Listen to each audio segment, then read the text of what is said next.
Tervist! Alustame siis 3. loenguga sarjast Vedalik maailma käsitlus ja tuletame meelde, millest me rääkisime eelmine kord. Eelmine kord me arutasime päris põhjalikult teemat, kes on elusolend. Ja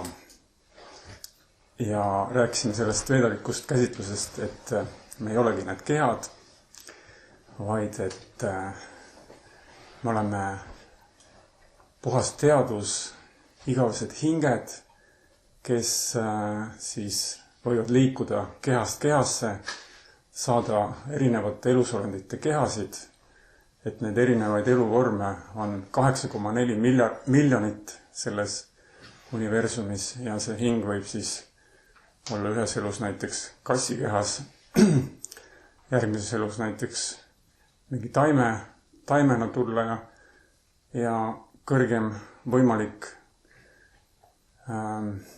vorm arengu mõttes on inimese keha. Inimese keha on selles mõttes väga haruldane võimalus hingele, et vedad väidavad, et see on sisuliselt ainuke võimalus, kuidas hing saab tagasi väljuda vaimsesse maailma. Pooljumala kehas sündides on hingel ka see võimalus, aga see on väga raske, sellepärast et need naudingud ja see elustandard pooljumalana elades on liiga ilus ja liiga magus, et mõelda selliste asjade peale, mille peale mõtleb inimene oma elus. Ja rääkisime inkarnatsioonist, siis sellest, et inimene siis saab endale uue keha, ta võtab oma eelmisest eksistentsist kaasa siis soovid ja peenkeha ja saab selle uue keha siis vastavalt oma eelmistele tegudele, oma eelmistele soovidele. Ja siis hakkasime lahkama seda materiaalset maailma, kuidas vedad kirjeldavad siis seda, kuidas see maailm tekkis ja millistest koostisosadest see maailm koosneb. Ja võib-olla ta esimesel pilgul on suhteliselt keeruline see süsteem, aga ta on väga vajalik ikkagi selleks, et aru saada, kuidas see maailm on siin tehtud. Ja täna on plaanis jätkata just nimelt selle materiaalse maailma käsitlemist. Et kui elusolend oli meil siin hingena, materiaalne maailm on meil siin, nende vaheline suhe on siis karma. Ja ma plaanisin täna rääkida, siis lõpetada ära selle materiaalse maailma käsitluse ja rääkida ka karmast.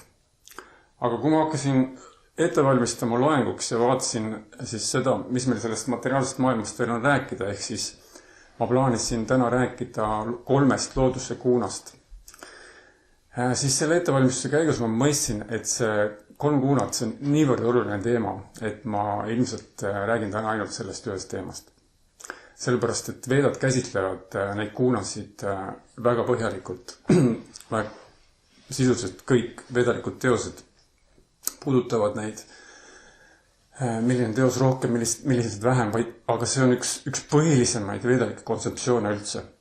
Ja kui me sellest aru saame, kuidas see töötab, siis ta on, ütleme niimoodi, et ta on selline esimene tõsine praktiline vahend. Et kui me siiamaani oleme rääkinud rohkem sellisest teooriast, siis need kuunad on selline teadmine, mida me reaalselt saame hakata kohe kasutama. Ja läbi mille me saame oma elukvaliteeti väga oluliselt hakata kohe tõstma. Sellepärast vedad peavad seda kontseptsiooni väga-väga oluliseks. Ja hakkame siis pihta, nagu eelmine kordki ma leidsin siin Bhagavad Gitast ühe väga hea värsi, millega me saame ilusti selle teema sisse juhatada siis. Et värss on 14. peatükist, esimene värss kohe. 14. peatükk räägibki põhimõtteliselt looduse kuunadest. Ja see esimene värss siis kõlab niimoodi sanskriti keeles. Shri Bhagavanu vacha parambuja pravakshami kyanam uttamam Jagnatva monaya sarve param siddhim ito katha. Värsi tõlge kõlab niimoodi siis Srila Prabhupada poolt. Jumala kõrgem isiksus ütles, ja taas kuulutan ma sulle seda kõrgeimat tarkust, kõikidest teadmistest parimat, mida mõistes on kõik targad saavutanud kõrgeima täiuslikkuse. Jutt käib siis looduse kuunadest. Ja siin nimetatakse neid teadmisi kõrgeimaks tarkuseks. Vaatamata sellele, et ma siin ühes loengus mainisin, et Vedades räägitakse ja Bhagavad Gitas räägitakse väga salajastest asjadest ja tegelikult palju kõrgematest saladustest. Aga ometi nimetatakse siin seda teadmist just nimelt kõrgemaks tarkuseks. Miks? Mul tuli meelde üks asi, et vedalikus traditsioonis üldiselt, enne kui me hakkame käsitlema vedalikke pühakirju, siis on väga viisakas ja väga heatov on avaldada läbi siis teatud palvete lugupidamist ja austust vedadele. Et ma teeksin seekord seda. Et ma kordan ühte mantrat täiesti kordan lihtsalt järgi, võib-olla olete seda kuulnud. Om namo bhagavate vasudevaya. Om namo bhagavate vasudevaya. Om namo bhagavate vasudevaya. Om namo bhagavate vasudevaya. Om namo bhagavate vasudevaya.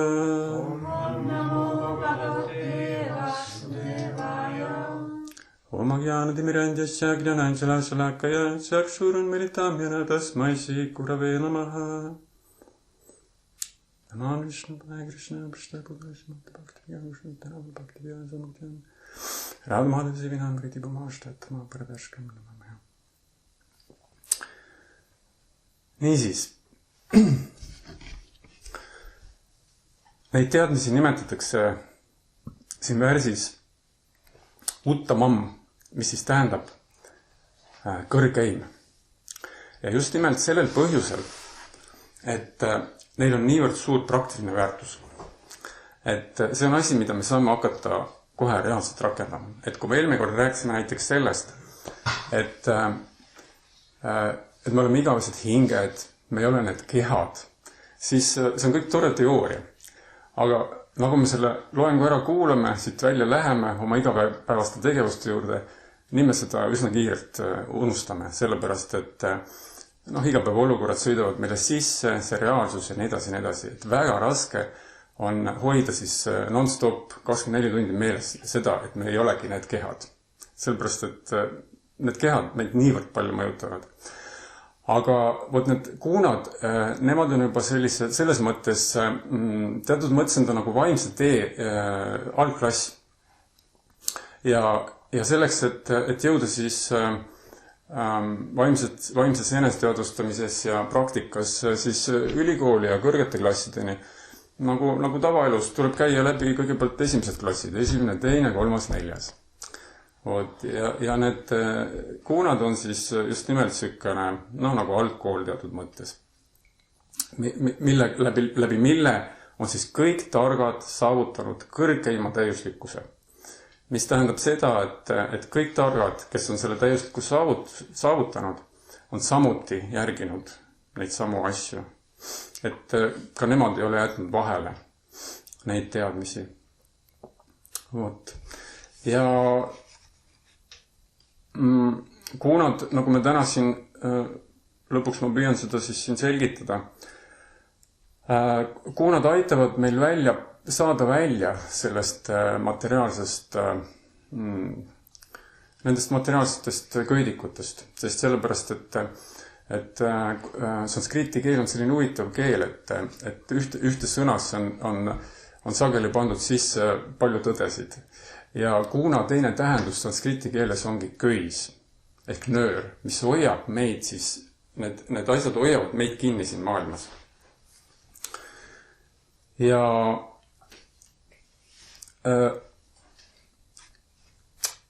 minne siis konkreetsemalt siis teema juurde, et millest me räägime, siis kuuna tähendab, eesti keeles ei ole väga head vastet, mulle tundub, aga ma arvan, et üsna täpne on seda nimetada siis kvaliteet või omadus.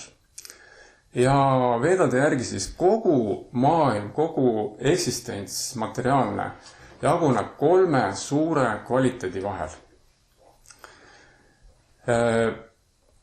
Me võime seda teatud mõttes nimetada ka psüühilisteks omadusteks inimestel näiteks ja ka loomadel, elusolenditel. Aga samas kõik, mida me siin maailmas näeme, kannab siis nende 3 kvaliteedi omadusi.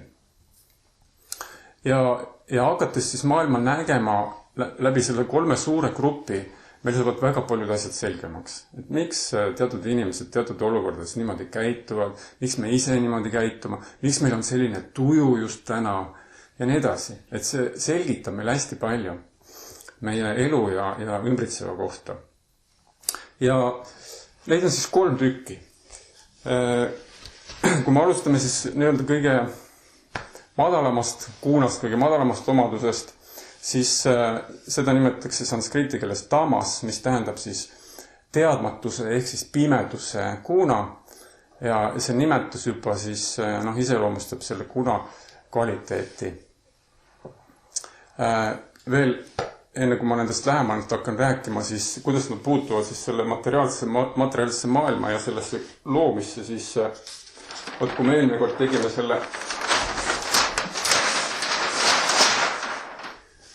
selle elementide tabeli siia, siis enne kui kõige esimesed elemendid üldse hakkavad siia tekkima, kõigepealt on tekkinud need 3 kuunat. Et need 3 kvaliteeti on juba eelnevalt olemas. Seejärel sinna kvaliteetidesse tulevad siis kõik jämedad elemendid, peened elemendid, kaasa arvatud mõistus, arekus, valeego ja alateadus. Et isegi enne neid on need kuunad juba loomingus juba eelnevalt olemas. Niisiis, ma teen sellise lühikirjelduse iga sellele kuunale ja siis pärast me käsitleme neid üsna detailselt.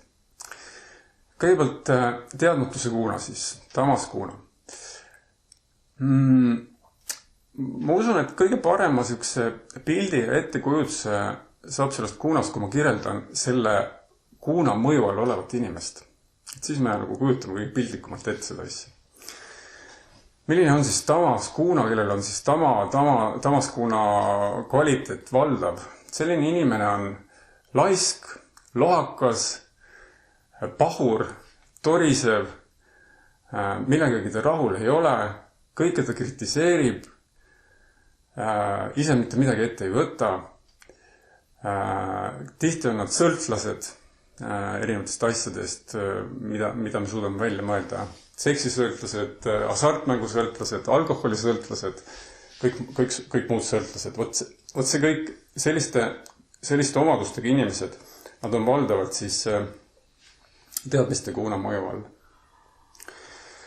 Ja sellisel inimesel on elus põhimõtteliselt,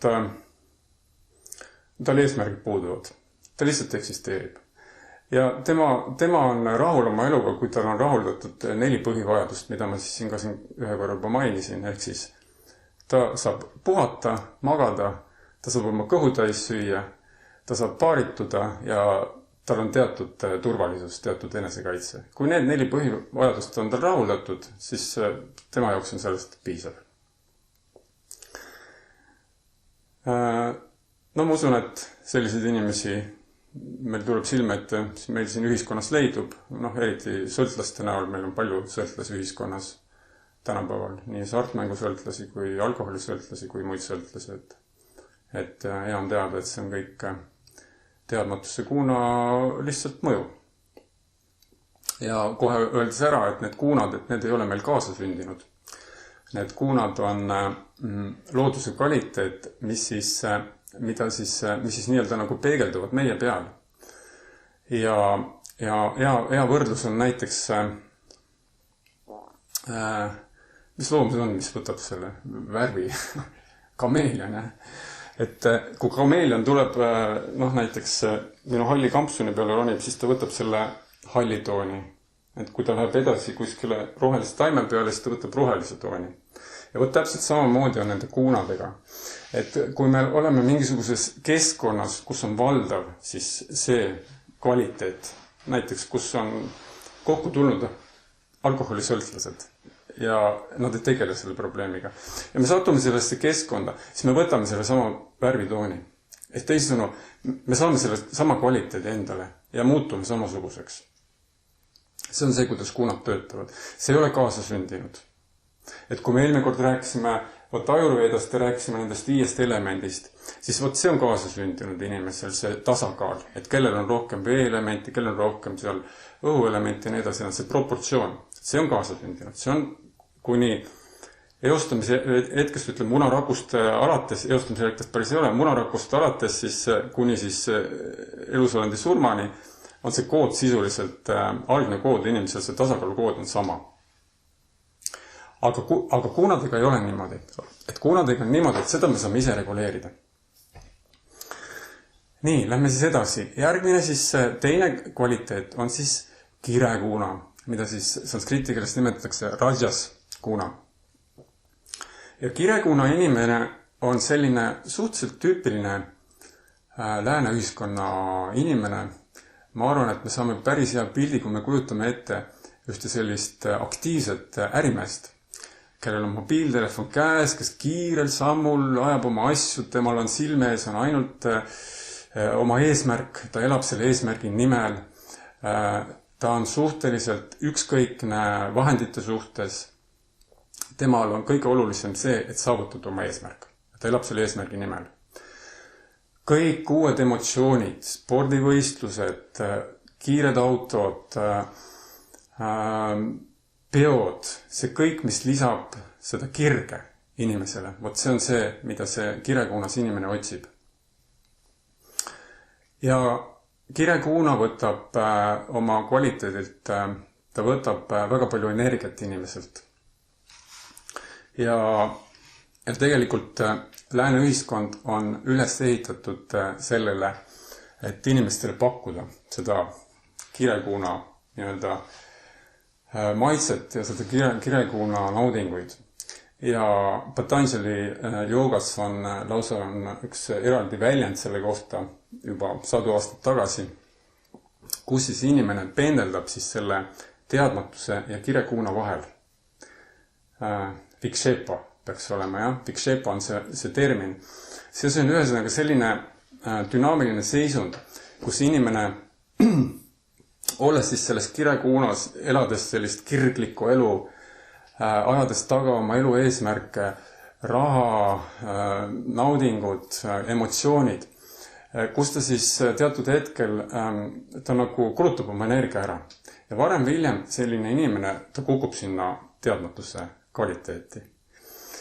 Ja olles nüüd seal teadmatuse kvaliteedis, aga omades seda kirekuuna maitset veel ikkagi mälus, ta varem või hiljem hakkab otsima sealt mingit väljapääsu. No ja siis tuleb kas siis väike jällegi alkohol või tass kohvi või uus spordivõistlus või mingi uus stiimul, mis tõstab selle inimese tagasi jälle uuesti sinna sellesse kirekuunasse. Kus tal siis mingi aja pärast jällegi energia saab otsa ja võt niimoodi siis see inimkond pendeldab siin lääne maailmas. Arvates, et selles tsüklis kuskil peitub õnn. Ja tulles järgmine kord kirekuunasse, lihtsalt inimene sisendab endasse, et seekord ma pean pingutama lihtsalt rohkem, et siis ma saan õnnelikuks. Aga tulemus on see, et jällegi ta mingi aja pärast on jällegi seal tamas kuunas tagasi, teadmatuse kuunas. Ja tänapäeva ütleme selline ettevõtlus ja nutikamad inimesed kasutavad seda inimest tendentsi ära. Et kõik see meelelahutustööstus, igasuguste naudingute pakkumine, ekstreemsete igasuguste meelelahutuste inimestele pakkumine, seda on terve lääne maailm täis ja kusjuures inimesed on nõus sellest maksma. Et see on nagu kõige huvitavam selle asja juures.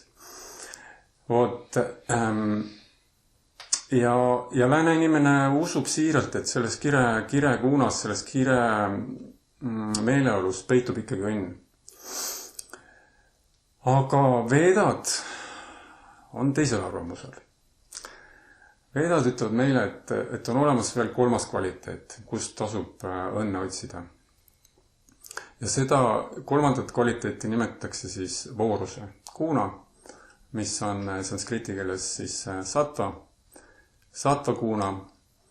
mis siis endast kujutab teadmisi, puhtust ja paljusid selliseid ilusaid isikuomadusi, nagu näiteks kannatlikkus, sallivus, sõbralikkus, heatahtlikkus, omakasu püüdmatus, heatahtlikkus ma juba mainisin. No, ühesõnaga selline inimene, kes on tal on juba sellist sisemist rahuldatust rohkem ja niisugune võtmesõna siin ütleme kire ja voorusekuuna vahel on just nimelt see, et kui kirekuunas inimene tegutseb eesmärgi nimel, et saavutada see eesmärk, siis voorusekuuna inimene põhimõtteliselt ta tegutseb juba lihtsalt selle kohusetunde pärast. Sellepärast, et ta tahab seda tegevust, mis ta teeb, ta tahab seda teha lihtsalt hästi, sest et see on tema kohustus. Tal on loomulikult ka eesmärk, aga ta ei tegutse selle eesmärgi nimel, mis tähendab seda, et voorusekuunas inimene ta on juba oluliselt omakasu püüdmatu. Ta ei tegele enam nii isekalt. Ja seepärast ta ei pea rakendama enam selliseid omadusi, mida inimene rakendab kirekuunas. Seepärast ta võib olla sõbralik ja kaastundlik ja kannatlik. Et tal ei ole see lihtsalt nii-öelda nagu töövahend oma eksistentsiks. Ja taas, kui me rääkisime siin õnnest, siis kui me nüüd vaatame neid kuunasid, ja vaatame neid inimesi siis erinevate omadustega, siis jällegi sama olukord. Et mäletate, me rääkisime sellest, et kuidas me defineerime õnne. Et kui me räägime õnnest, siis püüame õnne defineerida niimoodi, et õnn on see, mis on igavene. See, mis ei lõppe ära. Et selline õnn on võimalik, kuigi see tundub meile siin materiaalses maailmas natukene veider. Et ongi niimoodi, et tõused hommikul üles, oled õnnelik ja terve päev oled õnnelik ja lähed magama ikka oled õnnelik. Et vahepeal ei olegi halba tuju. Et voorusekuunas on see juba natukene võimalik. Et voorusekuuna õnn on juba, ütleme, seal juba inimeselt tervis, hea tervis, palju eluenergiat, palju entusiasmi, palju sükest tervet tegutsemisrõõmu. Ja seal inimeste õnn juba kestab niimoodi palju stabiilsemalt. Et seal ei ole enam selliseid Ameerika mägesid, nagu on kirekuunas. Kirekuunas see õnn saabub siis, kui see eesmärk on saavutatud. Sellel hetkel siis võib olla, et see õnn siis mingi hetke kestab. Ja sellele järgneb paratamatult see, et mingi hetk see õnnetunne meil ammendub seal eesmärki saavutades ja siis tekib selline moment, et me tahame seda uuesti saada ja meil tekib see idee, et meil on vaja veel rohkem seda, et teistsõnu meil tekib ahnus, et kui me midagi saavutame, tegelikult see kasvatab meil ahnust. Ja kui me teda ei saavuta, siis tekib meil pettumus, viha ja riburada siis kõik muud sellised ebavajalikud emotsioonid. Ja siis tamas kuunas, teadmatuse kuunas on siis õnn kõige lühiajalisem. Seda me siin ka mainisime, et kui me seda õnne otsime toidust näiteks, siis see kestab mõned minutid ja see õnn on läbi. Nii et veedad väga palju nii-öelda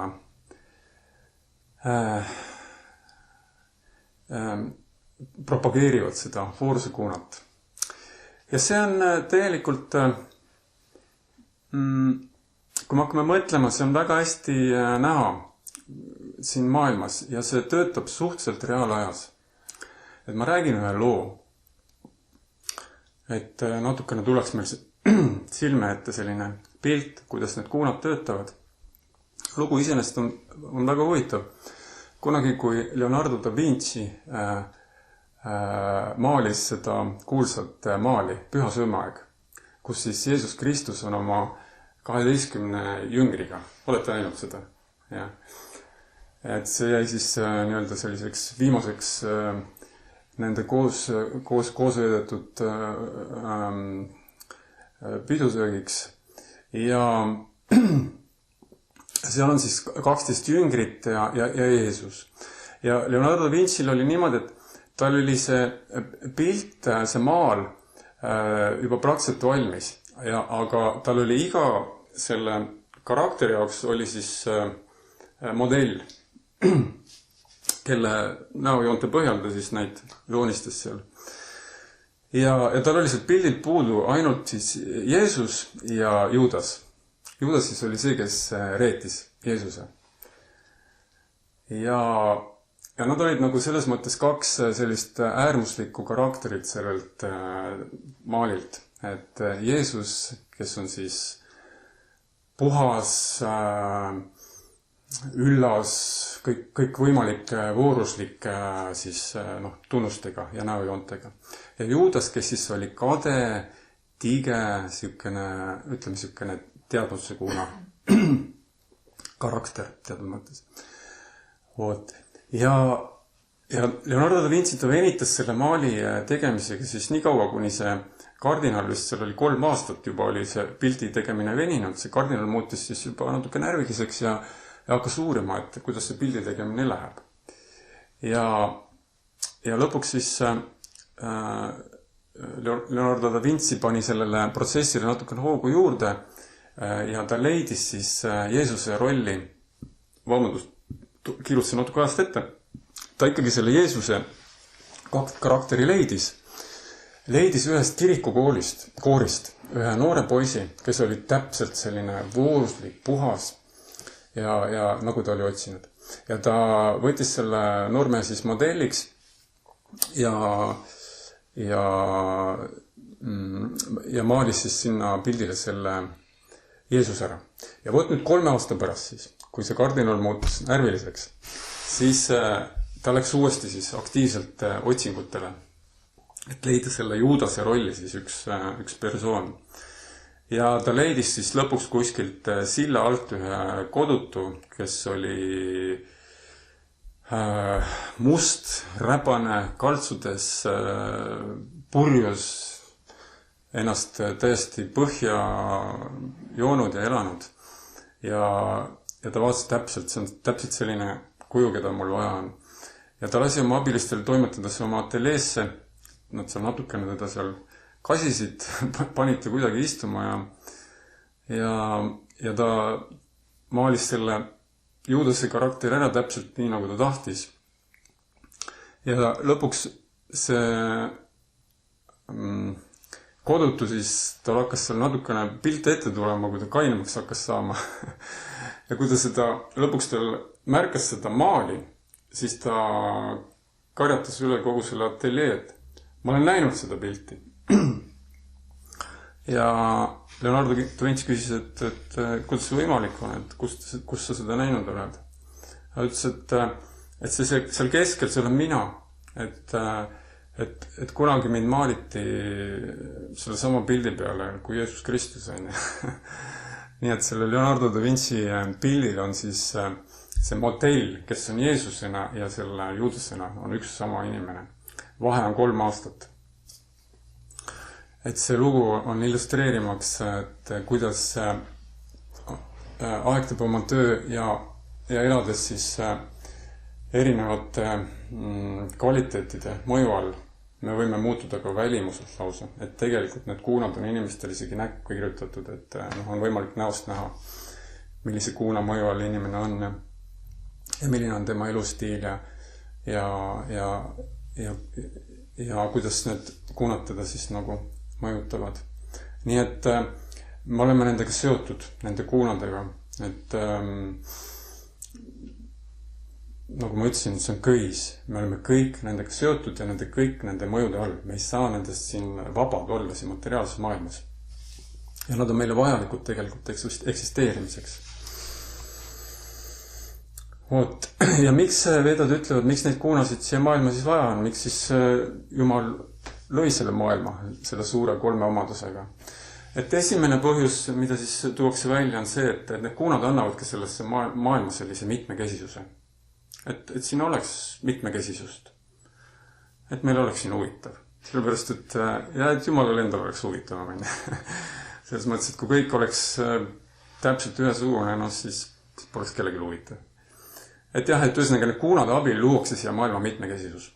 Sest nad kuunad läbivad kõike. Loomariigis on erinevad loomad, kes on, näiteks võtame seal elevant, seal ma ei tea, delfiin võib-olla, on sellised rohkem vooruslikud loomad, siis võtame kirekuuna loomad on kindlasti kiskjad, seal tiiger, lõvi, sellised, need on sellised kirglikud loomad, ja siis on teadmuskuuna loomad seal, võib-olla raisakotkas seal, siis need, kes seal söövad neid raipeid, jäänid ja ma saate aru, et ühesõnaga tegelikult need omadused läbivad kogu seda maailma. Samamoodi taimed on teatud mõttes vooruslikumad ja tajurõidas kindlasti on olemas vooruslikud taimed ja teadmatuse kuunataimed. Siis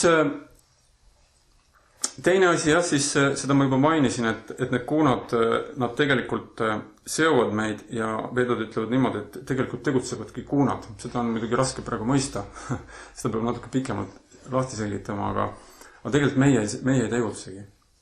Meie ainult soovime. Ja tegutsevadki just nimelt need kuunad. Ehk need omadused tegelikult tegutsevad.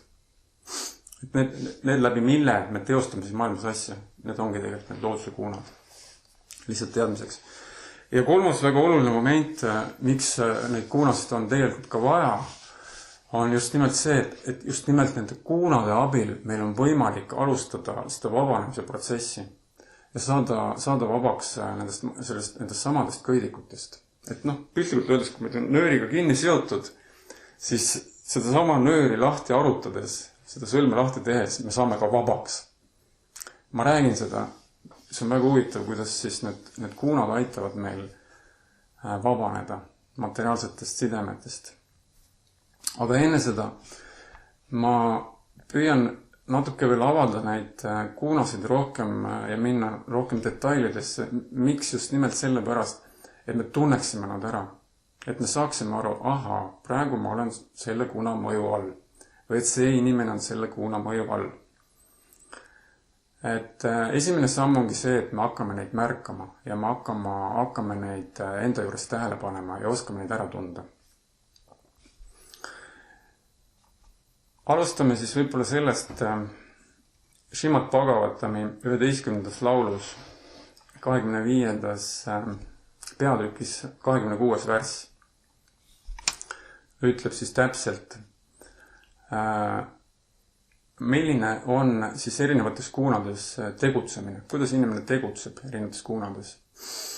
Vooruse kuunas iseloomustab tegevust see, et me teeme seda ilma kiindumuseta, et meil ei ole kiindumust sellesse tegevusse, me lihtsalt teeme teda. Sellepärast, et me oleme võtnud selle kohustuse endale, näiteks oleme võtnud endale naise ja me hoolitseme selle naise ja oma pere ja laste eest ilma nendesse kiindumata. Et siuke asi on võimalik, teoreetiliselt. Et me ei pea olema nendesse kiindunud, vaid me teeme seda lihtsalt sellepärast, et ma olen pereisa, ma olen isa, see on minu kohustus ja ma teen seda. See on vooruse kuuna. Kirekuunas on see tegutsemine, on öeldud selles värsis, on pimestatud isiklikust soovist. See tähendab seda, et ma teen seda sama tegevust, aga mul on juba mingi väga tugev isiklik soov. Et ma tahan saada läbi selle mingit naudingut või ma tahan näiteks ma kasvatama pojast maailma tipptennisisti näiteks. Selleks, et ta hakkaks käima suurtel turniiridel ja võidaks suuri karikaid ja tooks kuulsust nii mulle kui minu esivanemat.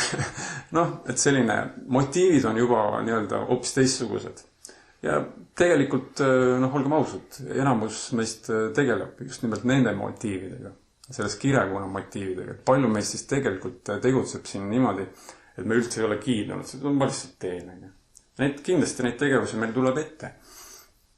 Nii et see on hea indikaator vaadata niimoodi, et mis mu tegelik motiiv on seda asja tehes. Ja teadmatuse kuunas, kuidas siis inimene tegutseb, on selles värsis öeldud niimoodi, et ta on täielikult unustanud, kuidas eristada õiget ja valet.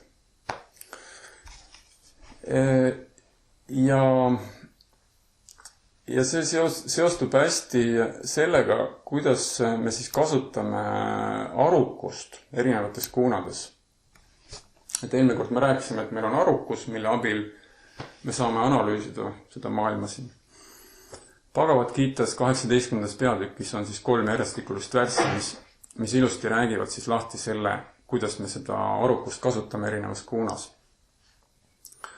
Kui me oleme vooruse kuunas, siis see valitseb arusaama, mille läbi inimene teab, mida teha ja mida mitte. Mida karta ja mida mitte karta. Mis aheldab ja mis vabastab. Ehk teisisõnu, väga lühidalt, inimene oskab vahet teha. Õige, vale, seda peab kartma, seda ei pea kartma. See on vooruse kuuna. Et kui me teeme sellele vahet, mille poolest kirekuuna siis teistmoodi? Selliste arusaama, mis ei aita inimesele eristada usku uskmatusest ega tegevusi, mida peaks tegema, tegevustest, mida ei tohiks teha. Sellist arusaama valitseb kirekuuna. Ehk siis vahe vooruse ja kirekuuna arukuse vahel ongi see, et vooruse kuunas me teeme vahet. Kirekuunas me ei tee vahet. Me ei vali vahendeid. Kui meil on vaja saavutada mingi eesmärk, siis inimene põhimõtteliselt ta eriti vahendeid ei vali. Inimene on, paljud inimesed on nõus rikkaks saamise nimel müüma narkootikume, relvi ja nii edasi, tegema ebaseaduslikke asju näiteks. Ta ei vali vahendeid. See on puhast kirekuuna lihtsalt. See on niisugune jäme näide. Ja väga jämedalt võib öelda tegelikult sellist asja, et miks need kuunad on väga olulised. Et tegelikult teatud mõttes kirekuuna tasandil ja teadmuse kuuna tasandil me arukus ei tööta. Arukus hakkab tööle alles vooruse kuunas. Kui meil on nagu valdavalt juba vooruse kuuna kvaliteeti meid juhib, siis me alles hakkame vahet tegema sellel, mida uskuda, mida mitte uskuda, mis on õige, mis on vale ja nii edasi. Et sellepärast on just nimelt hästi tõhus tööriist see kuunadega tegelemine. Et eesmärk on tõusta vooruse kuunasse ja viibida seal võimalikult kaua, võimalikult suuremat aega viibida just nimelt vooruse kuunas. Ma räägin ka, kuidas vooruse kuunat me saame endal kultiveerida ja kuidas seda hoida. Veedad õpetavad seda. Ja teadmatuse kuunas siis arukus, ütleb Bhagavad Gita, on selline arusaam, mille läbi inimene, olles illusiooni ja pimeduse lummuses, hakkab pidama uskmatust usuks ja usku uskmatuseks ning mis paneb ta püüdlema alati vales suunas. Vot see on teadmatuse kuuna. Ehk kui siis vooruse kuunas me teeme vahet, see on õige, see on vale. Kirekuunas me ei tee vahet. Meie jaoks on kõik hea. Kõik, mis aitab meil eesmärk saavutada, nii hea kui halb on hea vahend. Siis teadmatuse kuunas inimene pöörab need tagurpidi.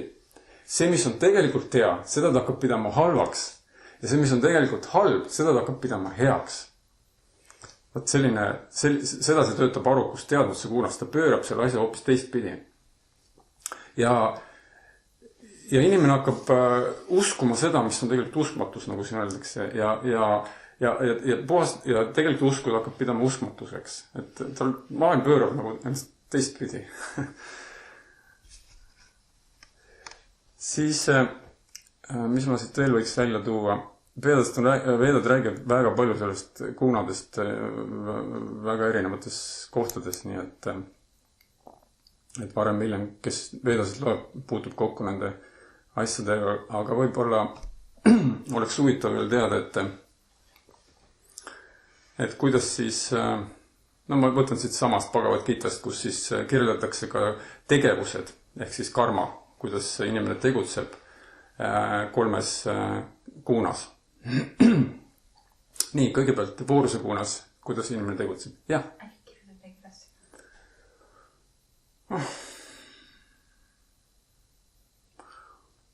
Ma panen pärast, teen võib-olla mingi digitaalselt kuidagi selle. Niisiis, vooruse kuunas tegevus, mis on reguleeritud, ehk siis on vastab juba teatud regulatsioonile. Ja seda sooritatakse ilma kiindumuseta, ilma armastuseta ja ilma vihata. Ihaldamata nautida tegevuse vilju. Seda me tegelikult juba rääkisime. Aga mis on huvitav see, et vooruse kuunas me ei tegutse armastuse ega viha nimel. vaid me tegutseme lihtsalt kiindumuseta, ilma kiindumuseta sellesse tegevusesse. Ja võtta see on voorusekuuna tegevus. Et me võime nagu arvata, et hea tegevus on tõenäoliselt voorusekuuna. See on niisugune kaheldav, sellepärast, et paljudel heategijatel nii-öelda on tegelikult ikkagi teatud motiiv. Et seda tuleb vaadata enda hästi sügavale enda sisse. Miks ma tegelikult seda heategevust teen? Et kui ma tõesti teen seda selleks, et vana inimest aidata, mitte midagi vastu ootamata, siis see on see lugu, et kui keegi kaotab rahakoti ja me võtame selle rahakoti maast, lähme selle inimese juurde ja ütleme, et oodake, te kaotasite oma rahakotti, anname teile rahakotti, on ju. Inimene võtab rahakotti ja pistab taskulat minema. Mis mõttes? Ei tänanudki mind või? Ma viisin talle ju rahakotti, on ju. Mu päev on rikutud, ta rikus mu päeva ära. Ma andsin talle rahakotti ja ta ei tänanud mind. Mis kuunas on? Kirekuuna, on ju.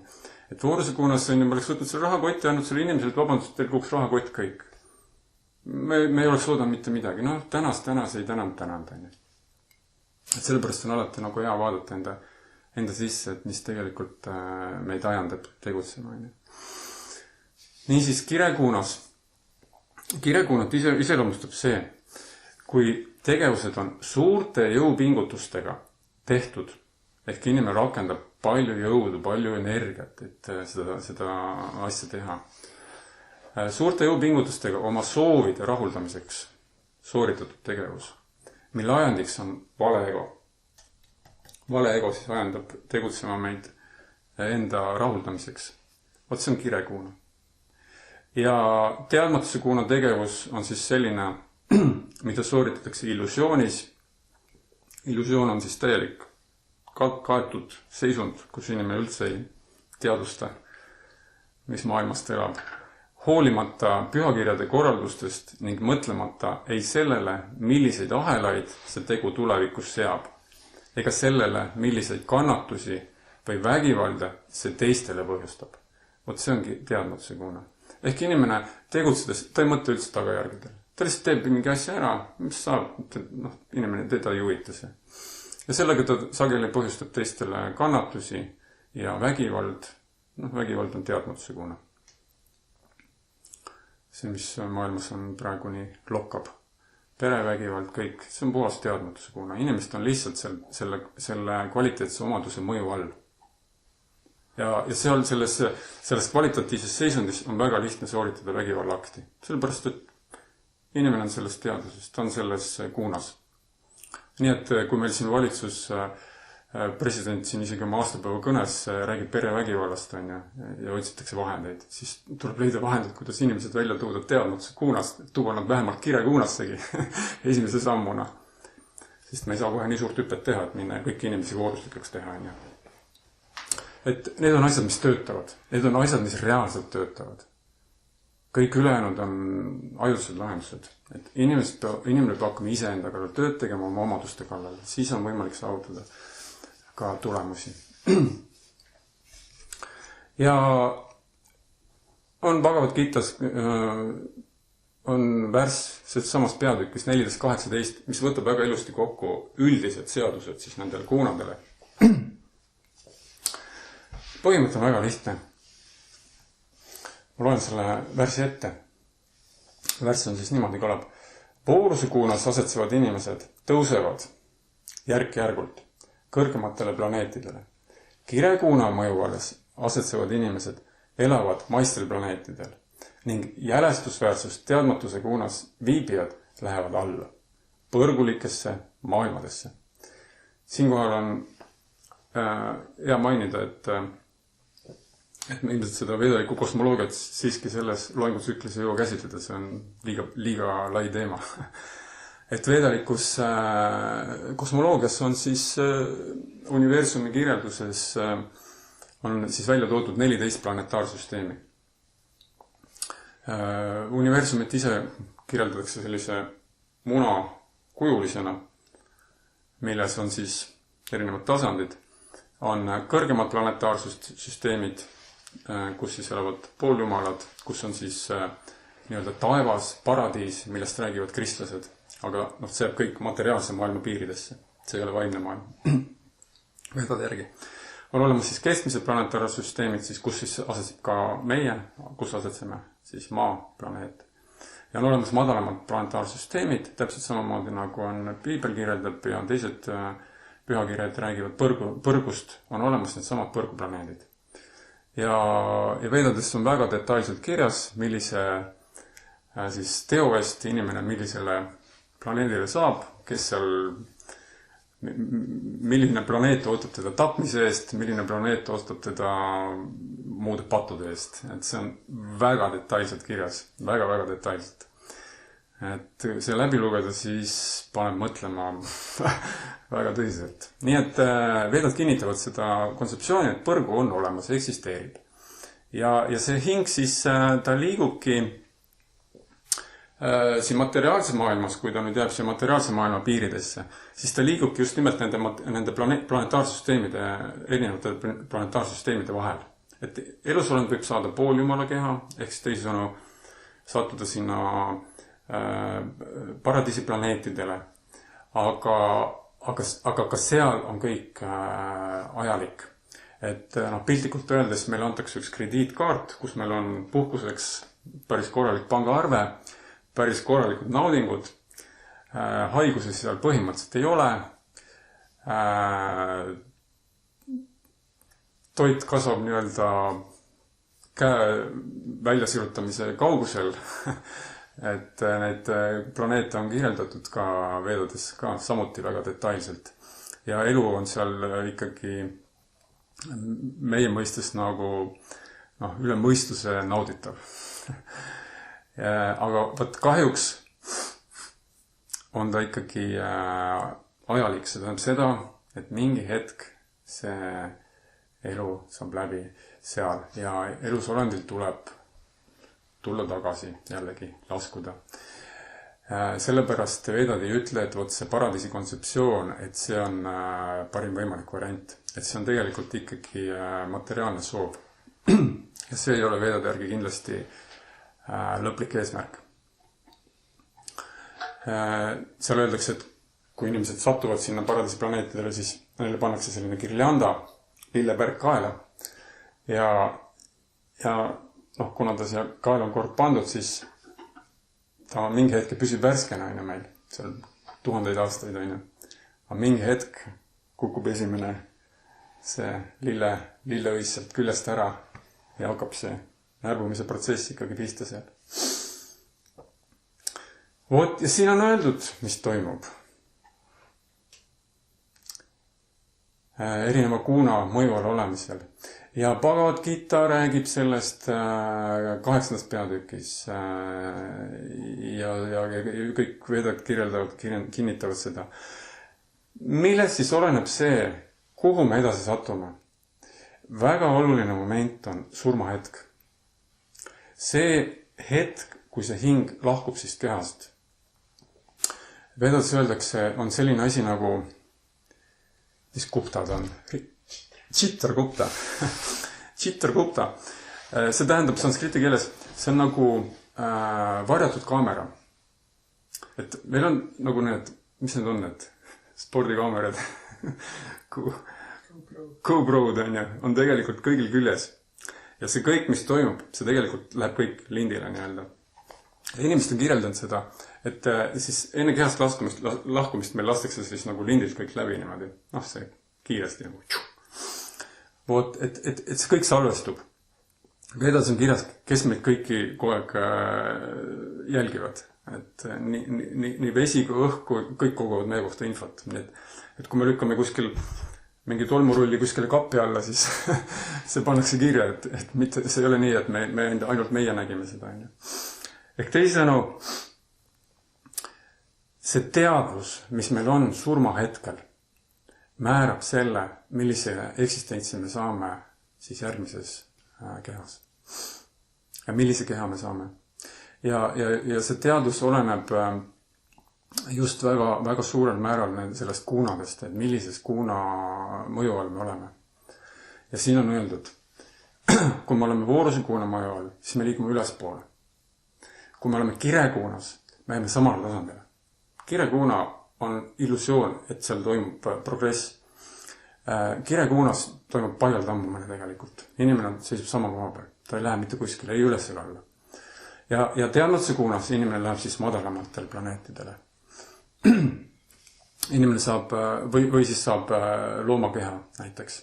Et igal juhul ta saab madalama eluvormi. Et see on üldine seadus, mis siis need kuunad tähendavad. Ja miks see kirekuuna siis tundub, et on lahendus? Miks lääne maailm jookseb seal kirekuuna järel ja arvab, et siin peitub õnn? Põhjus on väga lihtne.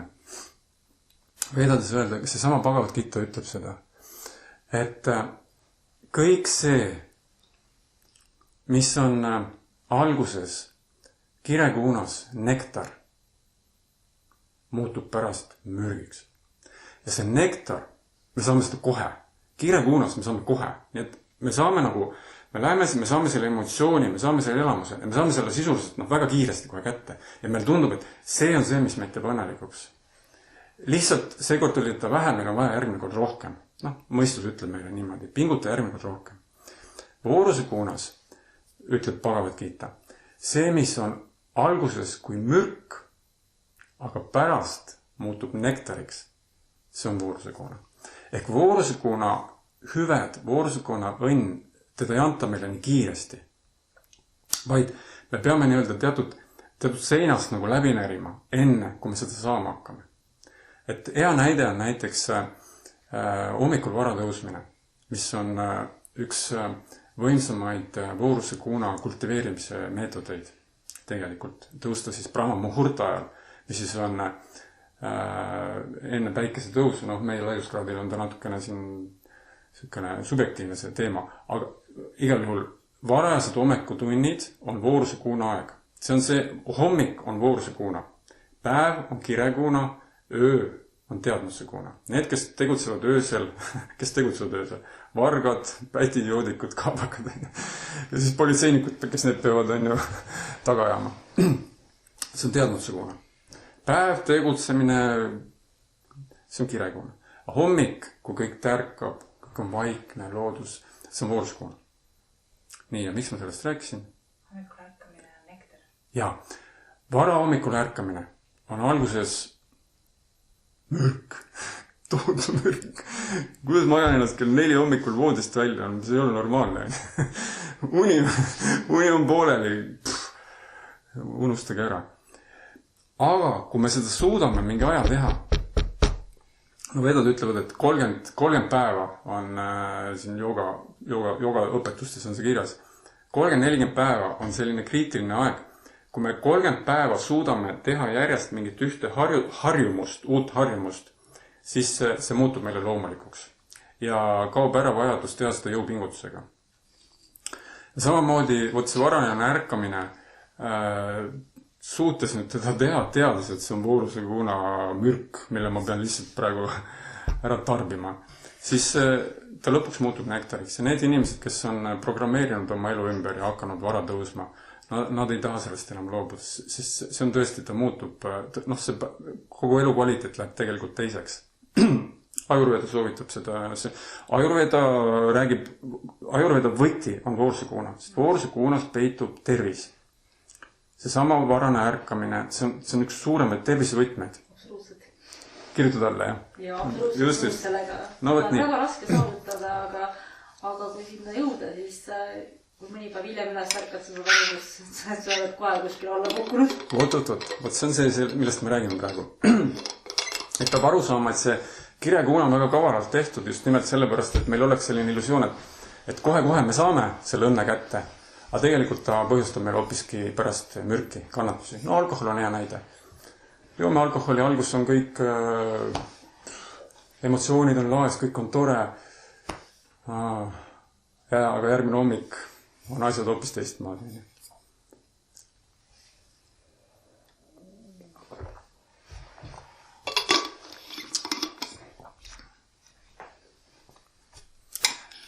Nii.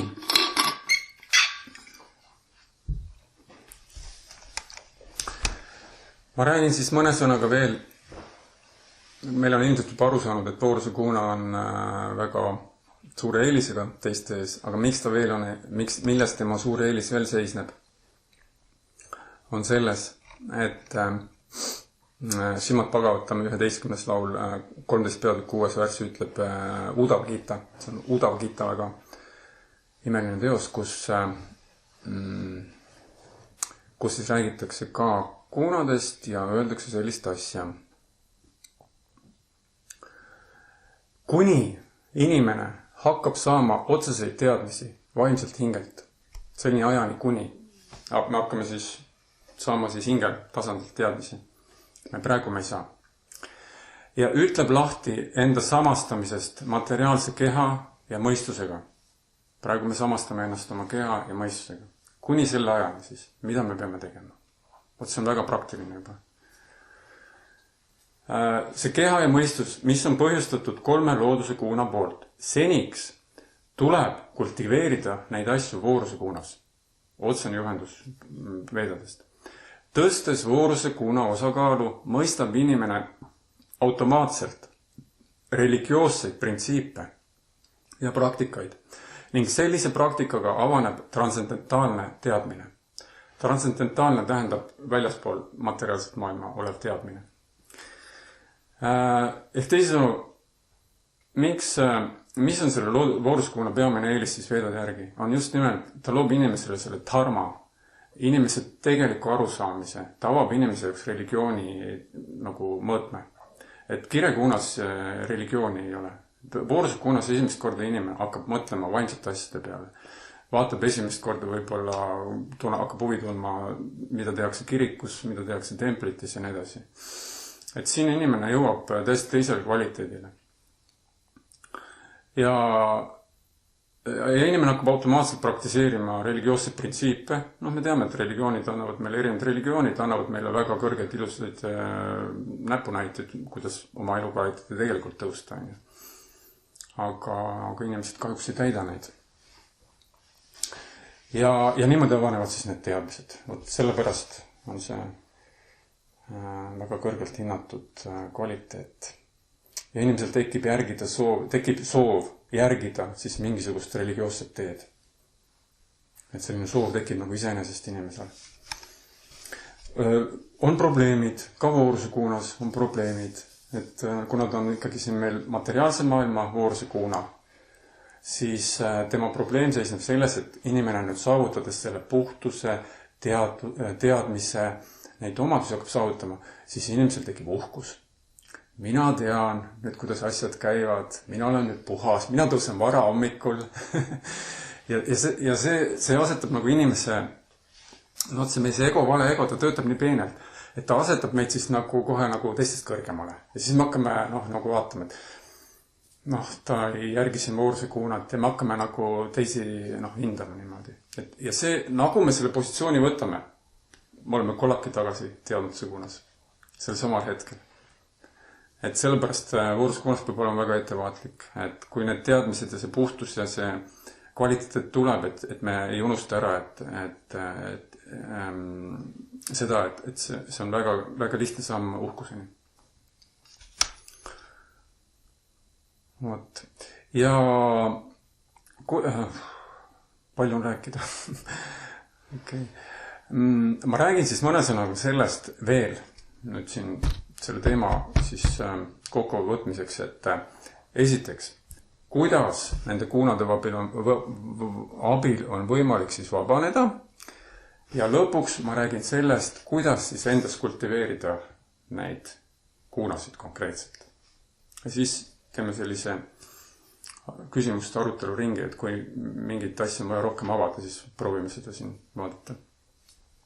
Sellepärast, et see on väga praktiline teadmine veedadest, väga praktiline kontseptsioon. Kui seda suudaks siin läänemaailmas inimestel, eriti laste seas rakendada, siis need tulemused on tõenäoliselt ühiskonnas hämmastavad, mida oleks võimalik saavutada nende teadmistega. See on lihtsalt üks fragment veedalikest teadmist, mida inimkond võiks võtta ja hakata kohe rakendama.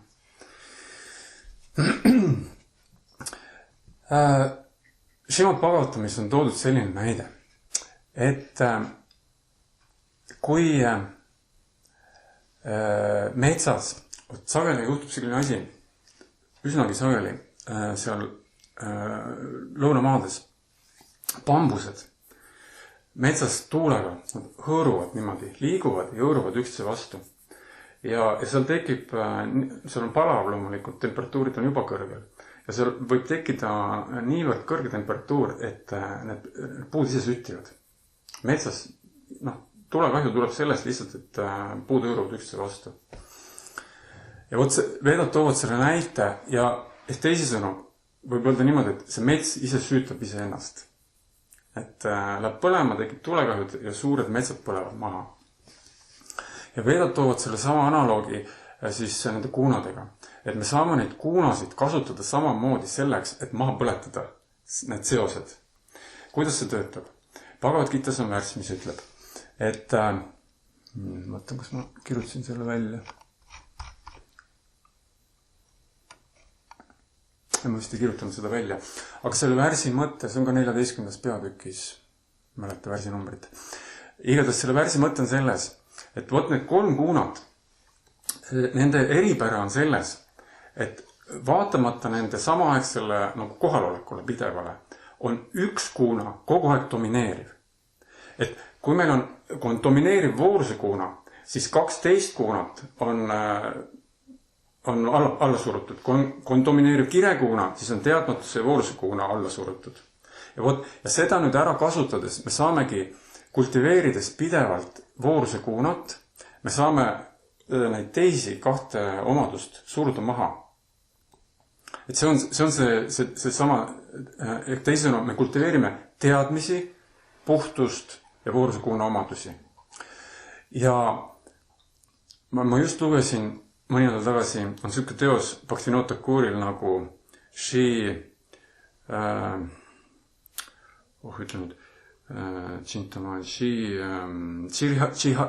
Harinam Chintamani, kus siis on selline asi ära toodud, et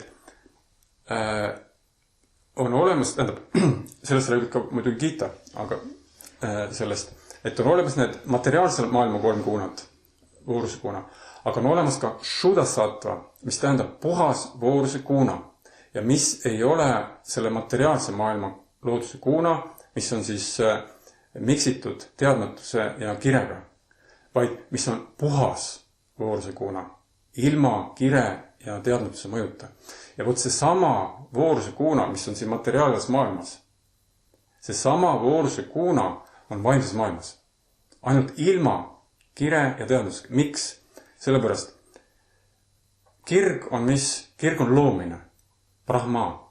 Kirega me loome, tekitame, ehk teisisõnu, asi algab, nagu materiaalse maailmas algab. Voorus on mis? Vooruskuuna on alalhoidmine, kõige raskem. Kui mingi asi on loodud, siis hoida seda sellisena, see on kõige raskem. Ja teadmatus, siis tamas on hävitamine. Lõhume ära, viskame minema, see on teadmatuse kuuna. Ja vot neid 2 asja siis maailmas ei ole. Ei ole seda loomist, ei ole seda hävitamist. Sellepärast, et seal on kõik igavene. Ja seal on ainult puhas vooruse kuuna. Ehk teisisõnu, see sama vooruse kuuna, mida me siin kultiveerime, see sama vooruse kuuna on vaimses maailmas. Et vot nii võimas on see kvaliteet. Ja meie asi on ainult jälgida, et me oleksime võimalik rohkem selles seisundis. Ja tasapisi me puhastume ja hakkame vabanema nendest materiaalse maailma kõidikutest. See on see mehhanism, nii-öelda teoreetiliselt selgitatuna. Et siis 1 kuunaga on võimalik teisi võita. Ja kõigepealt, mis me peame hakkama tegema? Me peame hakkama neid kuunasid jälgima.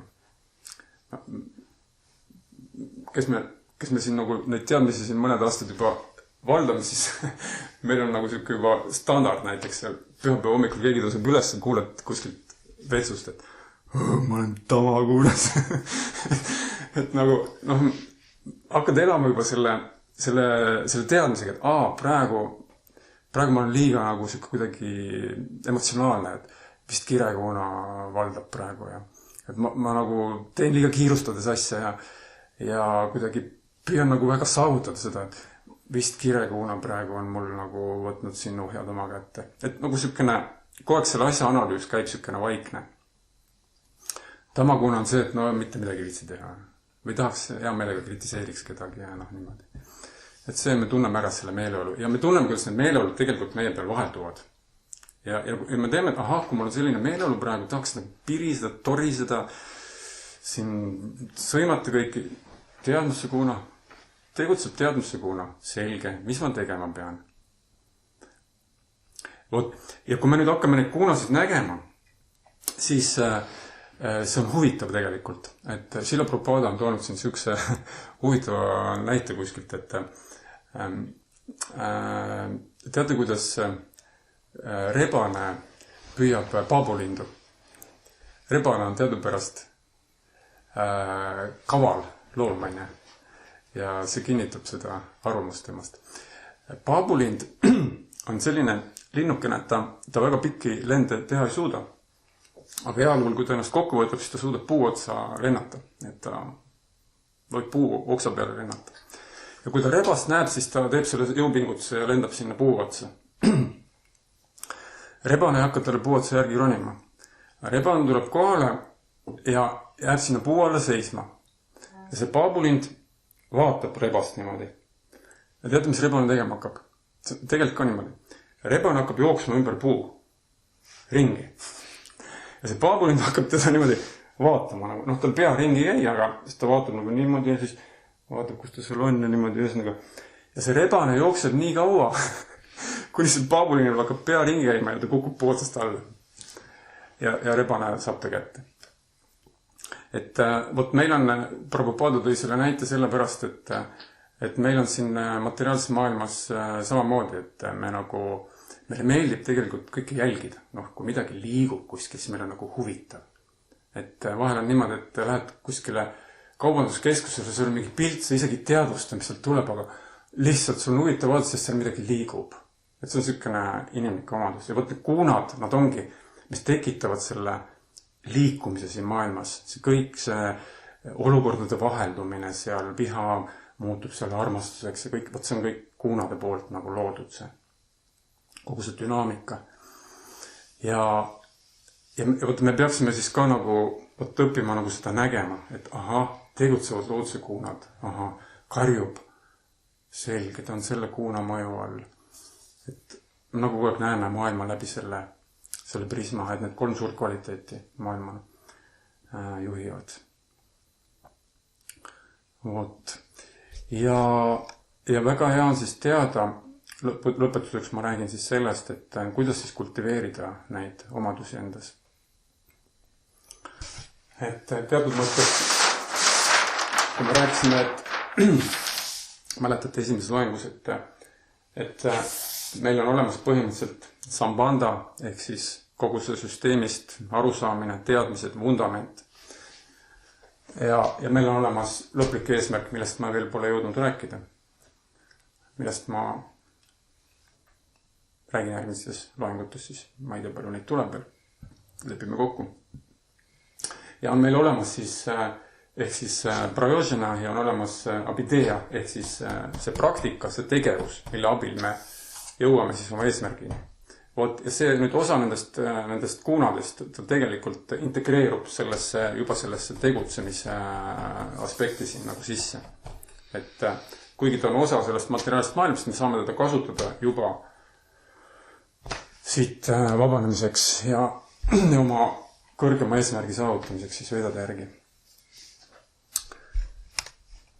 Nii, et siis viimase asjana ma räägin, kuidas vedad siis räägivad meile, kuidas need kuunad meil kujunevad.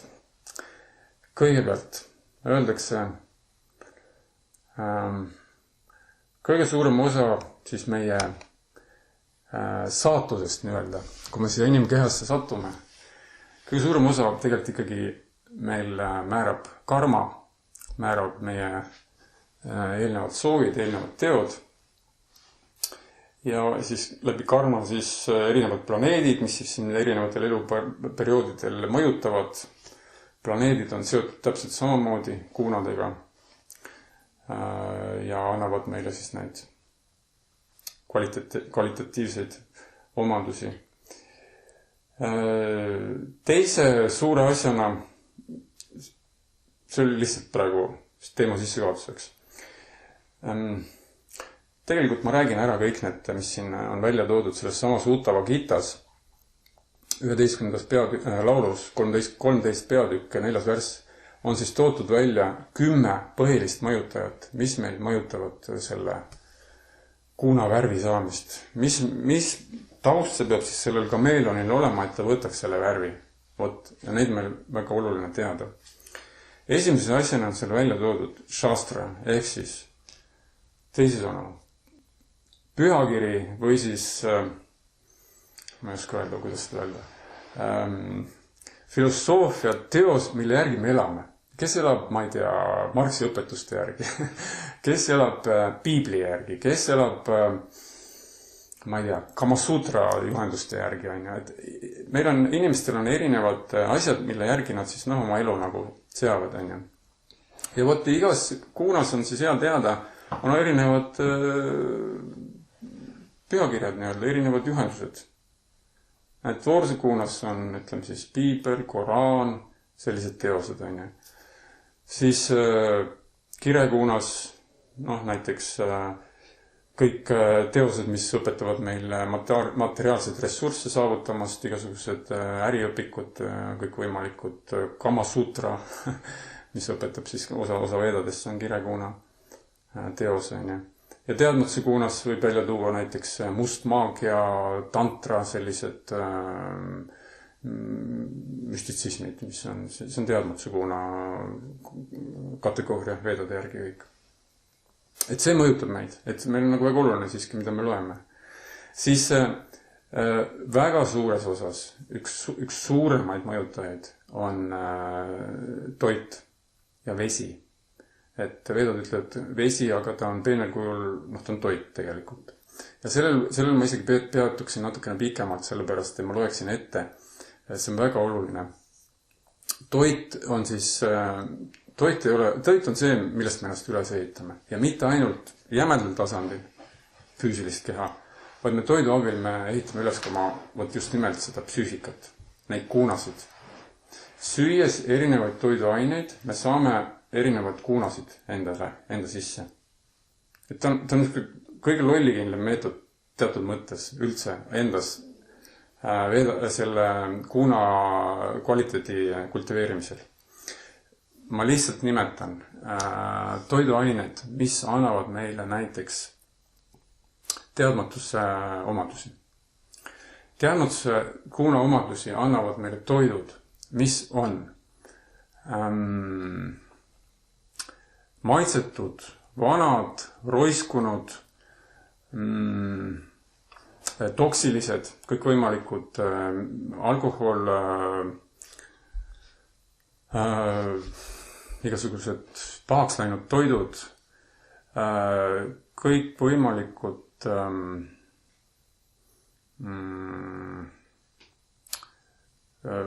vanatoit, mis on nagu juba seisnud, halvaks läinud. Siis väga teatud mõttes kõik igasugused konservid ja sellised konserveeritud asjad, need lähevad ka kõik teadmatuse, kuna toidu mõju nagu ainete alla.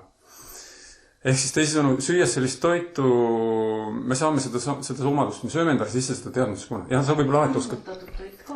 Külmutatud toit, okei, jah. No võt jah, veedalikus kultuuris seal neid külmuskappe väga palju ei olnud, aga jah. Tegelikult surnud energia, jah. Jaa. Ja pimedas ka veel. Ja võib tunda nagu veider, aga mina isiklikult tean inimesi, kes kui neil on valida, siis nad võtavad selle halvaks läinud asja ja söövad seda. Sellised inimesed on olemas. Siis kirekuunatoidud on põhimõtteliselt kõik liiga külmad, liiga kuumad, liiga vürtsised, liiga soolased, liiga hapud. Siis kõik võimalikud ergutavad toiduained. Tee, must kohvikust on kohviin sees, rohelises tees on ka ja valges tees on ka kohviini tegelikult. Siis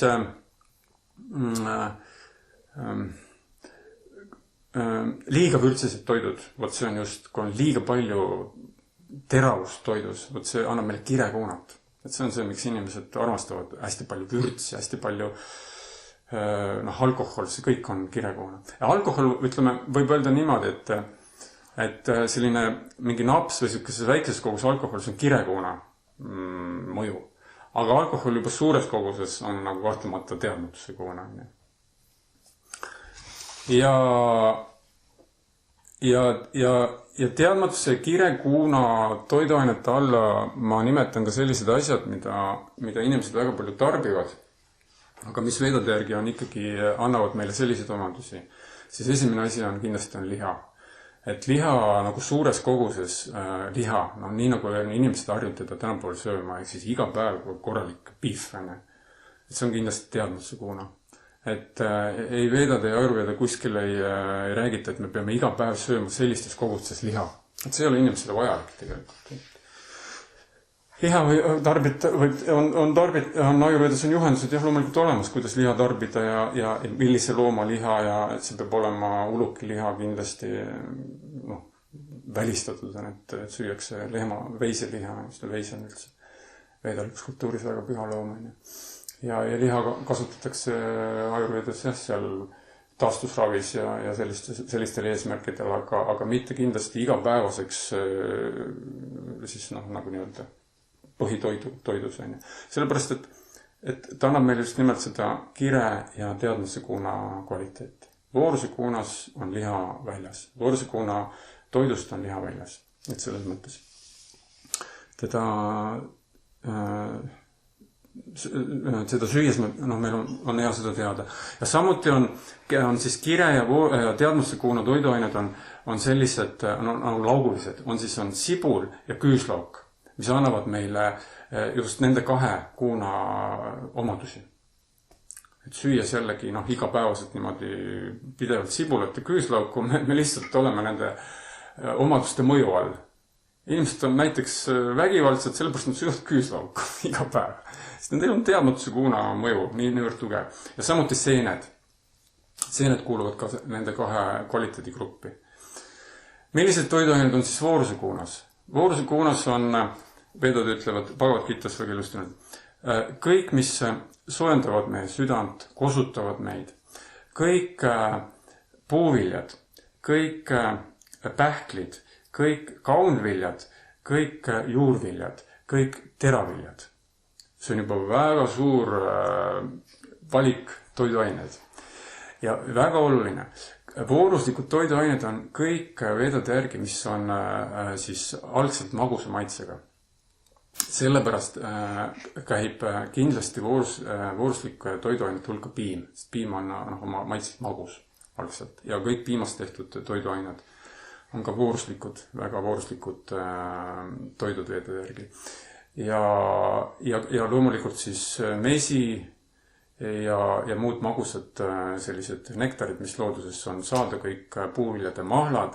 Ja tegelikult, kui me mõtleme, ja ajurveeda ütleb seda ka, meil on seal 6 põhimaitset, aga kuskil 89% tegelikult toiduainetest on magusmaitsega. Kartul, teraviljad, ütleme, sai, nad on tegelikult magusmaitse porgand. Tegelikult tal on tema maitse, kui me võtame see rasa, mis tal siis seal on. See on matuurrastus, see on magusmaitse, ta kannab seda magusat maitset. Riis, jah, just. Et see ei tähenda seda, et magusad meil peab olema kausides komme.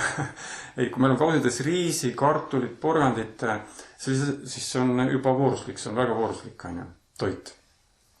Piimatooted lisaks, super, kõik, mis inimesel vaja on. Inimene on terve, õnnelik ja saab seda vooruse kuunat enda sisse. Kogu aeg nagu nii-öelda tableti kujul panna. Ja need kuunad, me võimegi neid võrrelda niimoodi, et meil on ees nagu 3 nuppu. Meil on nagu selline must, ütleme, must nupp, siis on selline punane nupp ja on näiteks valge nupp. Ja me kogu aeg me elame, teeme otsuseid, me saame kogu aeg valida nende 3 nupu vahel. Me läheme sinna puhvetisse, seal on meil toidud ja me saame vajutada kogu aeg seda 3 nuppu. Nii, teadmatust, palun mulle siia natukene teadmatust, must nupp, nii, natukene panen kirge ka natukene siit, palun võtan siin natukene kohvi, palun. Ja ja me saame endale kogu oma elu kogu aeg niimoodi nagu koostada oma menüü elus siis, tarbides ja vajutades võt neid 3 nuppu. Vot see on see, miks ta on praktiline, miks need teadmised on praktilised. Nii, nüüd ma nimetan viimased 8 asja ära ja siis on kõik, et siis me saame sükse päris hea sissejuhatusava pildi, mida tähendavad need looduse kuunad ja kuidas nad siin maailmas meid juhivad. 3. siis väga oluline asi on suhtlus. Ehk, et need inimesed, kellega me läbime, see seltskond, kus me oleme, see värvib meid seda värvi. No ma tõin selle näite juba, et kui me viibime kogu aeg poe taga teatud seltskonnas seal kõigil pudelid käes, siis me varem hiljem me värvume seda sama värvi. No nagu see Leonardo da Vincist noormes, kes siis oli 3 aastaga suutnud ennast täiesti põhja juua, lävida siis nende inimestega, kes andsid talle neid omadusi ja ta saavutas täiesti teistsuguse kvaliteedi oma kehaliselt, täiesti teistsuguse väljanägemise. Väga kiirelt see asi võib töötada. Inimesed käivad põhja mõne aastaga. 2-3 aastaga ei tunne inimest ära. Ma ükskord läksin oma kodu juurest mööda, vaatasin, et tuttavad näojooned. No, tõeline poe tagune kambast. Tundsin ära minu vana koolivend, kes on täiesti tundmatuseni muutunud. Ma nagu vaevu, ma kuidagi tundsin ta mingi pilgu järgi ära. Inimene on niimoodi muutunud, täitsa uskumatuna. Kunagi mäletad, oli nagu ilus sile noor poiss. Ta on kultiveerinud endal teadmatuse kuunat ja võt on muutunud selliseks inimene. Nii et vooruse kuunas, kui me valime suhtluse inimestega, kes on juba rohkem vooruse kuunas. Kirjad me saame kindlasti mingi äri inimestega läbi käies ja sellisete kirglike teadmatus siis selge. Tuleb suhelda sõltlaste ja muude päitidega. Siis väga oluline on koht. Elukoht näiteks. Et Erki kindlasti elab meil väga vooruslikus kohas, et maa on vooruse keskkond, loodus. Kui me siin keskkonnas oleme, siis me saame seda kvaliteeti endale pidevalt. Kirg on siis, mis koht see kirg on? Linna keskkond on ju, kus on palju liikust, müra, inimesed. Ja teadmatuse koht on mingi kõrts või õine sükene mingi koht, kus ööero käib, kasiinod. Siis mul vaimne õpetus, et metroo on totaalne sükene tamaskuuna koht, et metroos on alati mingid kerjused ja olete tähele pannud, kus on, meil ka seal on need tunnelid, maarused tunnelid, siis sinna alati kogunevad mingisugused kahtlased tüübid nagu. Sellised kerjused ja mingisugused natuke räpased ja sellised kodud, nad kogunevad just sellisesse maarustesse kohtadesse nagu, sest seal on see teadmatuse kuuna kvaliteet, see koht nagu annab neile seda nad. Siis on aeg ma juba nimetasin on ju, et me peame teadma, et varahommik on väga hea aeg vooruse kuuna jaoks, selleks on hea vara tõusta, ennast korralikult ära pesta, veedad soovitavad pesta vähemalt 2 korda päevas, hommikul ja õhtul. Tegevusest me rääkisime, et vooruse kuuna tegevus on puhastav, kirekuuna tegevus on kõik, mille läbi me naudime, üritame saada naudinguid, see on kirekuuna. Ja teadmuste kuuna tegevus on mõttetu tegevus, kus lihtsalt asjal puutub mõte, ei tea ise ka, miks me seda teeme. Siis on veel mõjutab päritolu, muidugi kahjuks, et kui me ikkagi oleme perest, millel on juba kõrgemad väärtused, inimesed on näiteks religioossed, et siis me saame sellest perest vooruse omadusi. Kui me oleme pärit kuskilt äri seltskonnast, siis saame kirekuunat näiteks ja võime ka sündida siis sellisesse ühiskonna heidikute peresse. Näiteks, kus vanemad joovad ja sealt me saame teadmuse kuuna omadusi.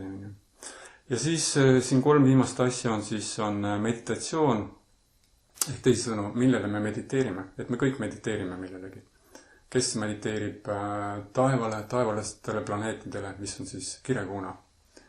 Kes mediteerib rahale, mis on kirekuuna, või kes mediteerib telekale, mis on siis teadmatuse kuuna. Siis mõjutavad meil seda, mis mantraid me laulame, mis laule me kuulame. Eurovisioon on mis kuuna? Kirekuuna on ju tõenäoliselt. Ta kütab emotsioone edasi. Vooruse kuuna ta ei ole. Teadmatuse kuuna ta ka ei ole. Teadmatuse kuuna laulud on mis teadmatuse kuuna. Mantrad on. Võime oma fantaasialast lennata. Igatahes need laulud ja mantrad, mida me siis kordame nagu igapäevaselt, näiteks seda, et ma ei suuda. See on niisugune väga võimas mantra. Teadmatuse kuuna. Või siis, et ma suudan. Kirekuuna näiteks. Aga kui me hakkame kordama näiteks vedalikke, näiteks pühasid nimesid, siis see on vooruse kuuna. Ja siis on väga olulised, mida meie kultuuris ei ole, aga mis on vedalikus kultuuris on olemas. Ja mis on tehtud just nimelt selle jaoks, et anda inimestele see õige kuuna programmeerida sisse, on need samskaared. Et olete kuulnud, vedalikus kultuuris on siis 16 samskaarat, mida iga inimene teeb oma siis eksistentsi jooksul, oma elu jooksul läbi. Ja need samskaarad on siis teatud rituaalid, teatud sellised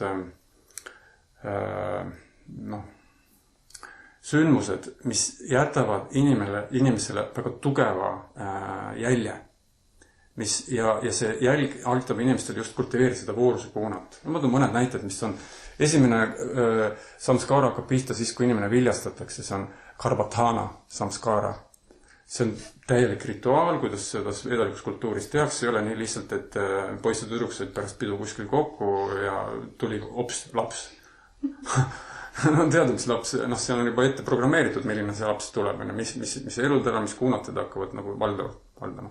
Ei, vedades käib kõik väga nagu täpselt läbi mõeldud, kõik on nagu teada, mida asju tuleb teha. Ja nii edasi. Sünd on 5 samskaara, enne sündi on veel 4 samskaarat, mis tuleb siis läbi teha. Sünd on ka täielik rituaal, kuidas seda kõike tehakse ja nii edasi, et see inimene, kuidas ta ilma tuleb, et ta saaks selle võimalikult voorustikku siis nagu vastu võtta. Kui laps viiakse esimest korda välja, see ei ole lihtsalt nii, et keeratakse teki sisse suvaliselt välja. Ei, see täiesti valmistatakse ette, kuidas see laps läheb sinna välja. See on kindlad reeglid, kuidas see laps selle elamuse saab, kui ta nüüd läheb oma kodust välja. Et just see kõik kultiveerib ja programmeerib seda inimese olemust. Siis on nime andmine, jällegi suur rituaal, 7. ja nii edasi. Siis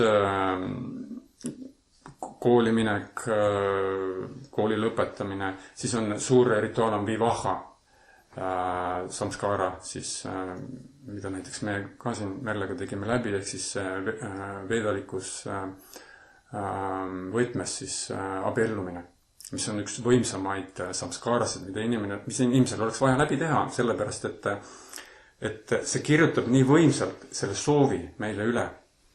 Kui me lihtsalt kuskil vanemate teadmata kuskil nurga taga alla kirjutame mingitele paberitele, siis ta ei jäta sellist jälge meie sisse.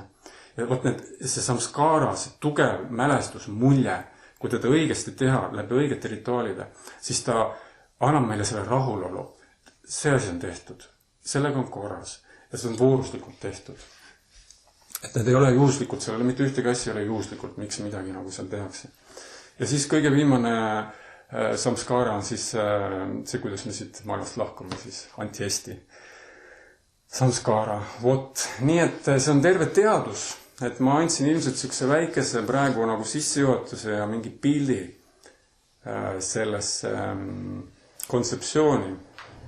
Aga veel kord, see on tõeliselt praktiline ja see on selline teadmine, mille abil me tõesti väga kiiresti ja väga efektiivselt saame hakata oma elukvaliteeti muutma ja oma omadusi arendama. Ja ta ei nõua tegelikult väga suuri jõupingutusi, et me võime seda hakata tasapisi pihta. Kõigepealt võime piirneda sellega, me lihtsalt hakkame jälgima, mis maailmas toimub. Ja proovime seda siduda nagu nende kuunadega. ja siis tasapisi võime proovida, sellepärast, et see praktika, mida veedad annavad, see on pratyaksha. Pratyaksha tähendab seda, et see on kogemuslik. Me teeme seda ja me kogeme. Mida me saame? Proovime, saame kohe tagasisideme. Kas oli parem? Ei olnud parem. Vot nii. Et ma sellega praegu selle teema lõpetaksin.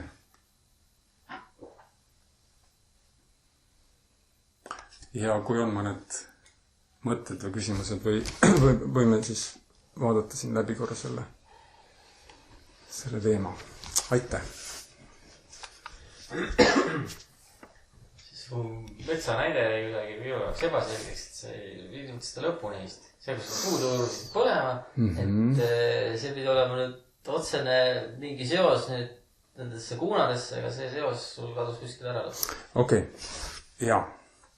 See seos on see, et see mets kasutab, see mets põlema minemiseks ja selleks, seda siis ühesõnaga metsatulekahju on veedades analoog, kuidas põletatakse maha meie materiaalsed soovid, meie materiaalsed sidemed. Et paljudes värssides on öeldud, kuidas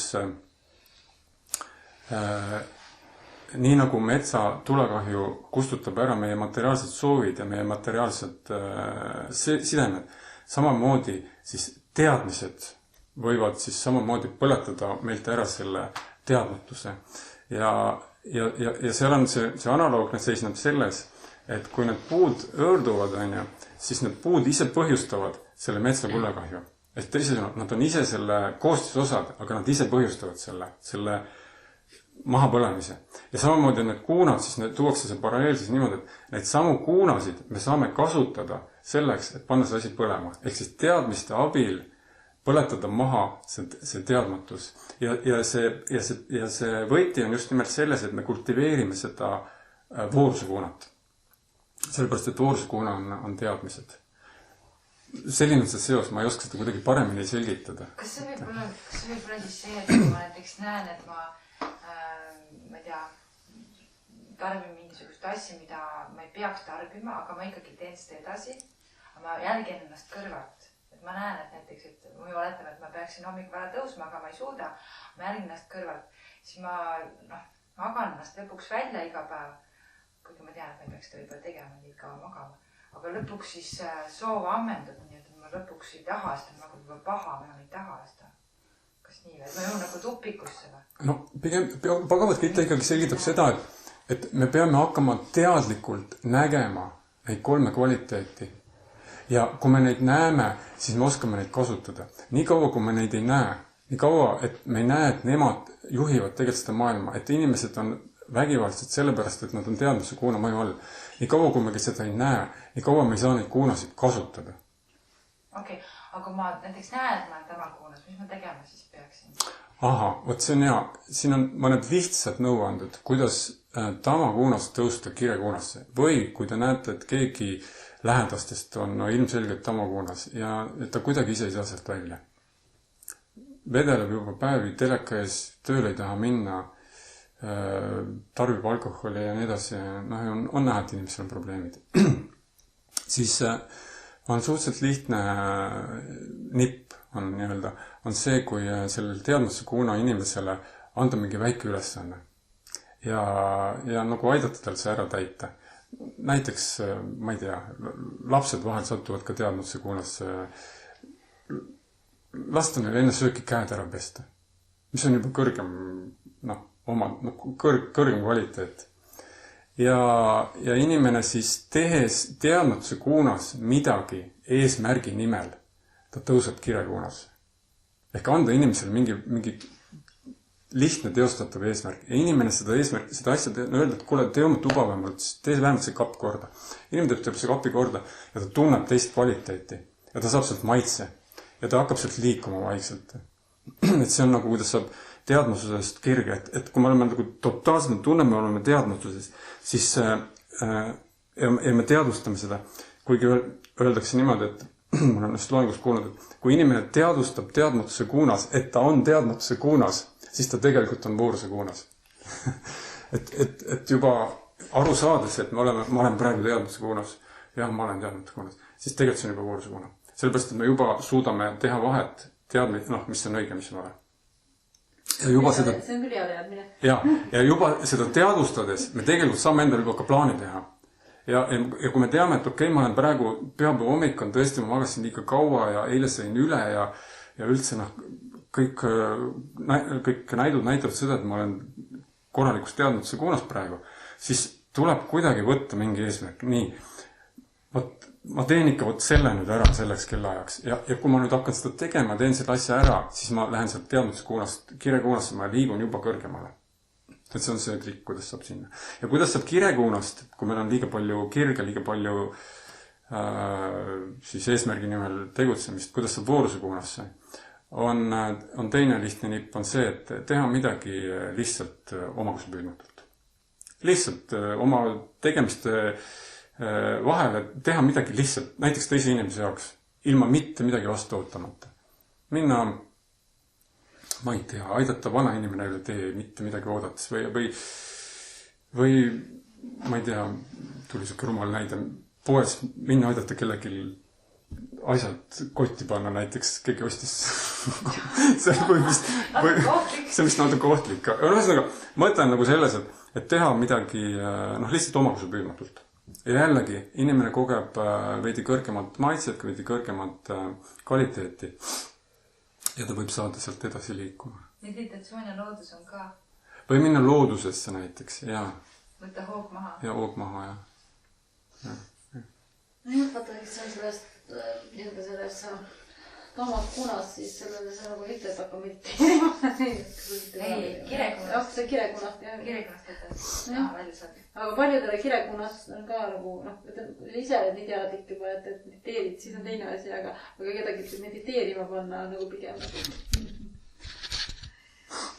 Palju see, kuidas see protsentuaalselt meie inimkond jaguneb kuunade vahel? Ma ei ole sellist protsenti kuskilt lugenud, aga ilmselgelt, et lääne ühiskonnas on ikkagi voorusekuunat on väga vähe. 96% on kirjakuunat. Ilmselt see kirjakuuna on valdav. No tõenäoliselt seal on ida pool kindlasti maid, kus on voorusekuunat rohkem. Kuigi see lääne kultuur ja eluviis tungib väga kiiresti ja jõuliselt sinna sisse. Valdav kirjakuuna. Ja valdav just.